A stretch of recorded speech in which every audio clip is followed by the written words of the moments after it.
नमः सिद्धेभ्यः शुद्धात्मने नमः। नमो जुर्णाणम। सभी को सादर शुद्धात्म वंदन।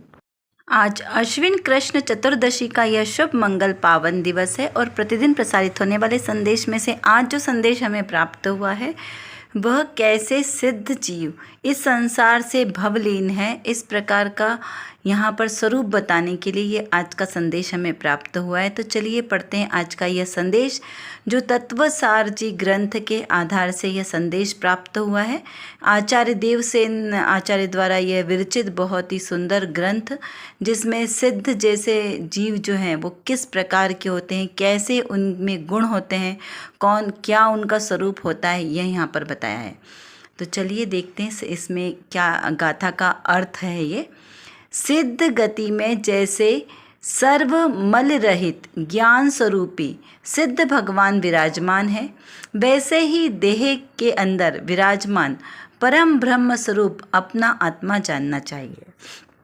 क्या कहा है यहाँ पे, बहुत ही स्पष्ट है, एकदम सरल यहाँ पर भावार्थ है। जो इसका मूल गाथा है, मूल गाथा में यह बताया है कि जो सिद्ध गति के जीव हैं और असंसारी जीव, दो प्रकार के जीव हैं, सिद्ध जीव और संसारी जीव, या कहें कि संसारी और मुक्त, दो प्रकार के जीव होते हैं। तो अब उसमें भी जो सिद्ध वाले जीव हैं और जो संसार में रहने वाले जीव हैं, इन दोनों में क्या अंतर है और क्या समानता है, तो हम इस पर थोड़ा सा विचार करें। क्योंकि जीव तो सिद्ध गति में भी जीव है और संसार में भी जीव है। तो वो जीव द्रव्य स्वभाव से जीव कैसा है, तो जीव द्रव्य स्वभाव से जानने देखने वाला, परिपूर्ण, शक्तिशाली, हमेशा एक जैसा रहने वाला, नित्य है। अन्य सभी द्रव्य नित्य है, अनित्य है, सब कुछ क्षणभंगुर भी है ना, कि सबकी अलग अलग अपेक्षा लगाना कि किस अपेक्षा से नित्य है, किस अपेक्षा से अनित्य है। जैसे अभी जो जीव है वो जीव द्रव्य की अपेक्षा से जीव सदाकाल एक जैसा रहने वाला नित्य है, लेकिन यदि वो संसारी अवस्था में है तो उस अपेक्षा से वो अनित्य है, क्योंकि अभी जो उसकी संसार में अभी अवस्था है उस जीव की, वो हमेशा एक जैसी रहने वाली नहीं है। मोह राग द्वेष आदि के परिणाम ये हमेशा एक जैसे रहने वाले नहीं है तो आत्मा के अंदर, लेकिन आत्मा से भिन्न है, तो उस अपेक्षा से उसे अनित्य भी कहा है। तो जो सिद्ध गति के जीव हैं वो द्रव्य स्वभाव से, जो अभी संसार अवस्था में जो मैं जीव हूँ उसी वैसे ही है, सेम, कोई डिफरेंस नहीं है ना। चाहे वो निगोद में रहे, चाहे मनुष्य गति में हो, देव गति में हो, नरक में हो, चाहे वो सिद्ध गति में हो, जीव अपेक्षा से सभी जीव, और सिर्फ मैं नहीं, सभी जीव एक जैसे समान है, क्योंकि सब में एक जैसे अनंत गुण हैं।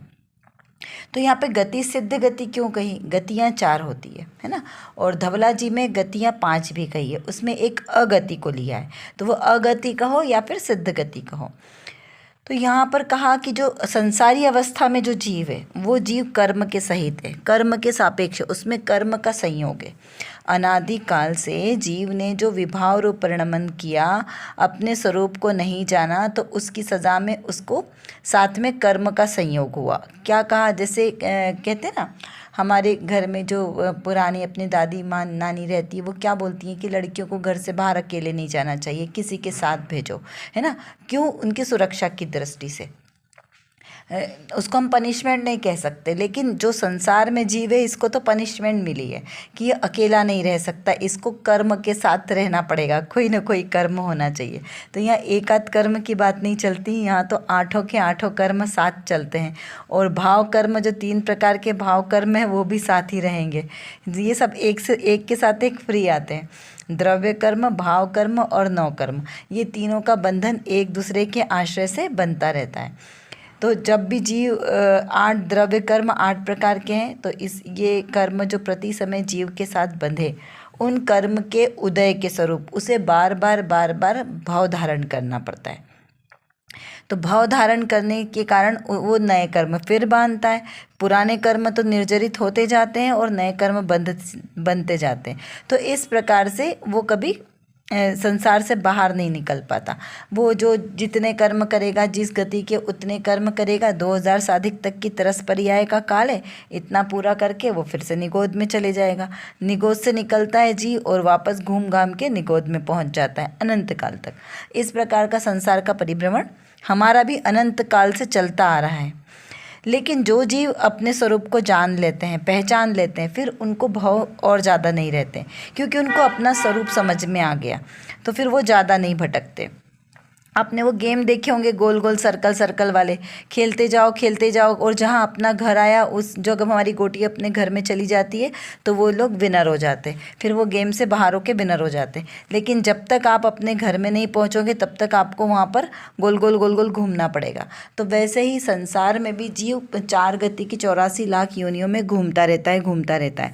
लेकिन जब वो कर्म से रहित हो जाता है, नए कर्म करना बंद कर देता है, और जो पुराने किए हुए कर्म हैं उनको रोक लेता है कि अब नए कर्म तो नहीं करेगा, उनका बंधन रोक लिया, और जो पुराने कर्म किए उनको निर्जरा करते जाएगा। किससे? तप बल के द्वारा, क्योंकि सहज जो कर्म निर्जरित होंगे उसको बहुत लंबा समय लगेगा।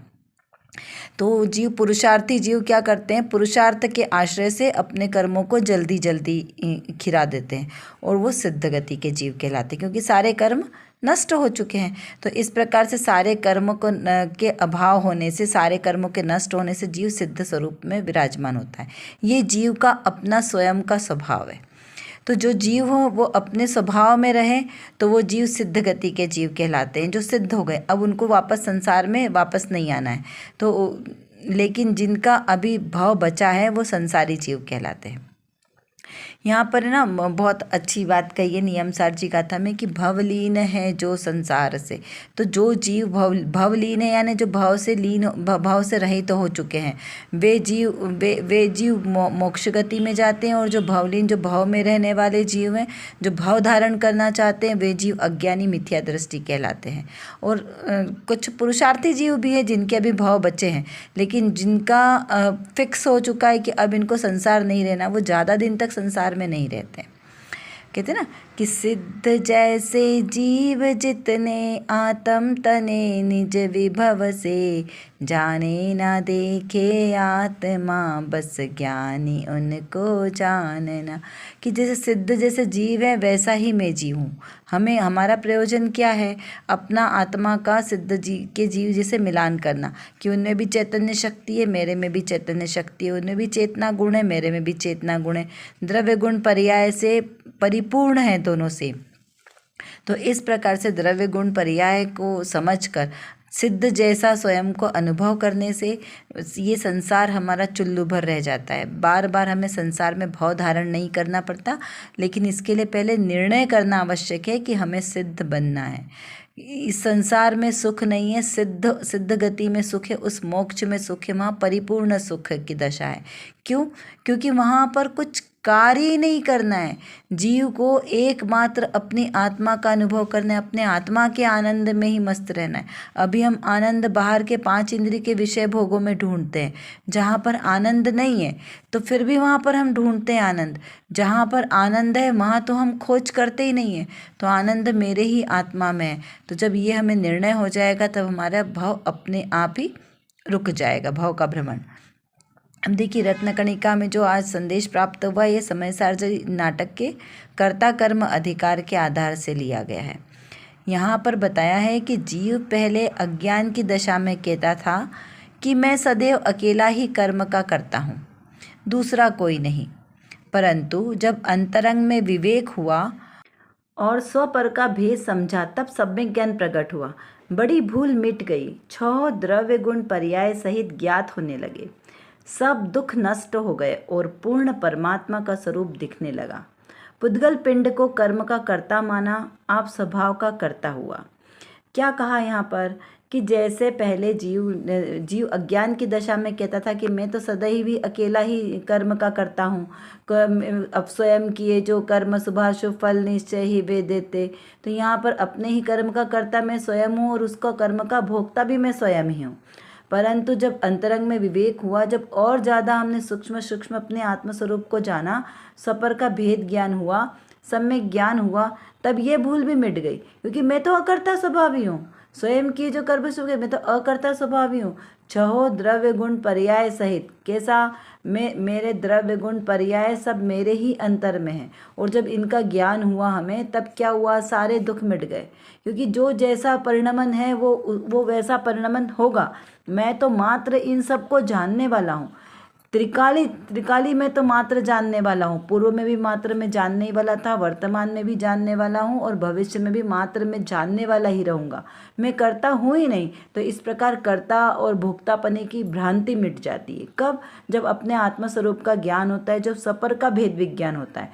तो सपर के भेद विज्ञान से ही मिथ्या भ्रांति मिट जाती है कि मैं परद्रव्य का करता हूँ, मैं परद्रव्य का भोगता हूँ, मैं परद्रव्य का कुछ भी करने में समर्थ हूँ।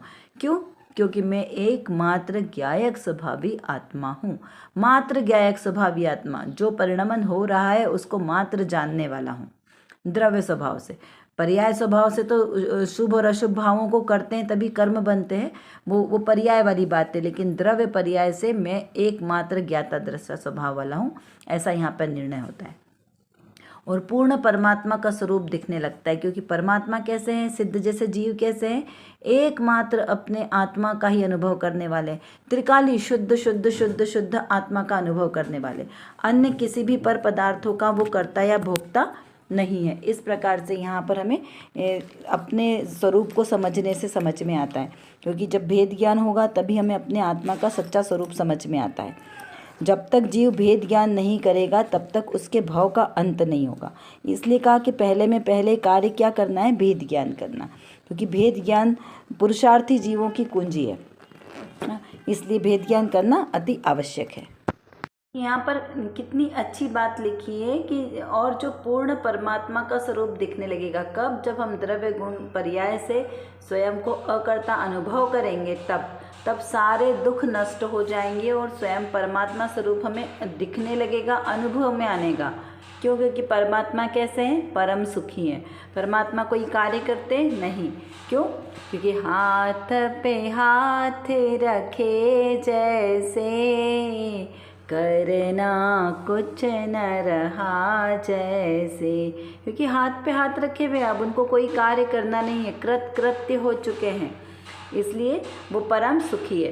तो ऐसे ही पुद्गल पिंड का जो कर्म का कर्ता जो स्वयं को मानेगा वो संसार का बंद करेगा, और जो स्वयं आत्मा को आत्मा जानेगा और अकर्ता स्वरूप अनुभव करेगा वह परमात्मा पद को प्राप्त करेगा। देखिए बहुत सुंदर पंक्तियां हैं जो 6 द्रव्य के स्वरूप को बताने वाली है। कर्ता स्वयं को मानता है जीव या पर द्रव्य को, वह भूलता है लोक में अस्तित्व गुण के ज्ञान को। तो यहाँ पर क्या बताया था कि यदि जीव पर द्रव्य का कर्ता स्वयं को मानेगा तो वह अस्तित्व गुण का नाश करेगा। तो अस्तित्व गुण का नाश करेगा तो जब भी गुणों का नाश होगा तो वहाँ पे मिथ्यात्व प्रकट होगा, क्योंकि मिथ्यात्व अवस्था में ही हम अपने आत्मिक गुणों को नाश करके पर द्रव्य को अपना मानने की ये भूल करते हैं। तो इस प्रकार से जीव ये पुद्गल पिंड के कर्म का कर्ता स्वयं को मानेगा तो वह उसके स्वभाव का ही घात करेगा, उसके स्वभाव का करता हुआ। और स्वभाव, मेरा स्वभाव कैसा है? अकर्ता स्वभावी। ये त्रिकाल स्वभाव है मेरा यानी किसका? जीव द्रव्य का। और ये पुद्गल, हमें क्यों ऐसा भ्रम क्यों हो जाता है? क्योंकि शरीर में भी एक क्रियावती नाम की शक्ति है और मेरे जीव में भी क्रियावती नाम की शक्ति है। तो ये क्रियावती शक्ति के कारण वो जीव क्रिया करता है और हमें क्या भ्रम हो जाता है कि हमने किया। जैसे हमने ये हाथ हिलाया तो हाथ हिलाने का भाव आत्मा ने किया है, लेकिन हाथ हिला तो अपनी क्रियावती शक्ति के कारण है, और हमें क्या भ्रम हो गया कि मैंने हाथ हिलाया। इस प्रकार से हम परद्रव्य का कर्ता स्वयं को मान लेते हैं। देखिए हम एक बहुत सिंपल सा उदाहरण से समझते हैं कि जैसे किन्हीं को रोग हो जाता है, पार्किंसन रोग हो जाता है, तो उनकी क्या होता है, बॉडी का कोई भी पार्ट बार बार हिलता रहता है। तो क्या वो जीव चाहता है ऐसा कि हिले? नहीं, लेकिन वो फिर भी हिलता रहता है। क्यों? क्योंकि ये पुद्गल की शक्ति है, पुद्गल की क्रियावती शक्ति से वो अपना परिणमन करता है। जीव के ना चाहते हुए भी वो इस प्रकार से हिलता रहता है। और जब वो पैरालाइसिस हो जाएगा तब जीव चाहता है कि अपना हाथ उठाए, लेकिन फिर भी वो उठा नहीं पाता। क्यों? क्योंकि शरीर की क्रियावती शक्ति काम नहीं कर रही है। तो इस प्रकार से हमें यहाँ पर सिद्ध होता है कि क्रियावती शक्ति जीव और पुद्गल दोनों में है, लेकिन कार्य अपने अपने स्वभाव के अनुसार होता है। इसको और विचार करें, गहराई से चिंतन करें। अभी हम यहाँ कुछ प्रश्नों के माध्यम से थोड़ा सा चिंतन और बढ़ाएंगे। भवलीन जो संसार से, इसका क्या अर्थ समझना? भवलीन है, जो भव में लीन है, तो वो किस प्रकार से हैं, किसकी बात चल रही है, और भाव से लीन नहीं है वो कौन जीव है, इसका विचार करें। क्या कोई जीव लोक के बाहर भी जा सकता है? संसारी जीव कहाँ कहाँ तक पाए जा सकते हैं, इसका विचार कीजिए। मुक्त जीव का स्वरूप क्या है, किसे कहते हैं मुक्त जीव? मोक्ष में क्या क्या रहता है, मतलब क्या क्या सुविधाएं मिलती है मोक्ष में, और संसार में क्या सुविधा मिल रही है हमें, दोनों का समीचीन विवेचन कीजिए कि हमारे लिए आदरणीय कौन सी अवस्था है। कर विचार तो पाम, हम जितना विचार करेंगे उतना ही हमारा विषय क्लियर होगा, क्योंकि हमारे पास समय की कमी है और जानना बहुत ज़्यादा है। और किसको जानना है? अपने ही ज्ञायक स्वभाव को जानना है। तो जब तक हम अपने इस ज्ञायक स्वभाव को नहीं जानेंगे तब तक हमारा कोई भी कार्य सिद्ध नहीं हो सकता।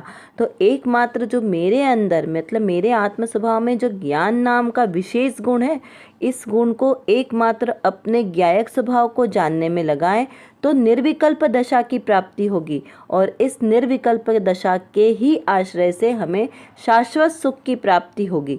तो वो शाश्वत सुख हमें प्राप्त हो, इसीलिए पुरुषार्थ करना आवश्यक है। उसके लिए व्यवहार से तो सच्चे वीतरागी देवशास्त्र गुरु का आश्रय लेना योग्य है, और निश्चय नय से मेरी निज शुद्धात्मा का आश्रय लेना ही सर्वश्रेष्ठ उपाय है। अभी के लिए बस इतना ही। विशेष चर्चा हम आगे की कक्षाओं में करेंगे। तब तक हम अपने आत्मस्वरूप को जानें, पहचानें और उसी में लीन रहें। इसी विशेष मंगल भावना के साथ आप सभी को सादर